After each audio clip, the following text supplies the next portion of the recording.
దక్షిణ దిక్కున యమలింగం ఉంటుంది. మీరు అరుణాచల క్షేత్రమునందు ప్రతి దిక్కునందు ఆ దిక్పాలకుని శివలింగం ఉంటుంది. అంటే ఆ దిక్పాలకులు స్వయంగా వచ్చి అక్కడ శివలింగానికి పూజ చేస్తారు. అది అక్కడ శివలింగాలు ఏర్పడడానికి కారణం. ఆ దక్షిణ దిక్కున ఉన్నటువంటి లింగానికి యమలింగం అని పేరు. ఎందుకంటే దక్షిణ దిక్కుకి అధిపతి యమధర్మరాజు గారు, అది పితృస్థానం.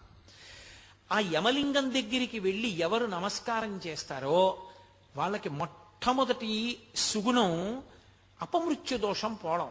2, 1కి 10 పర్యాయములు నిరూపింపబడింది అరుణాచల క్షేత్రంలో. ఆయనే కొంతమందికి స్వప్నంలో దర్శనమిచ్చి రమ్మని అడిగాడు.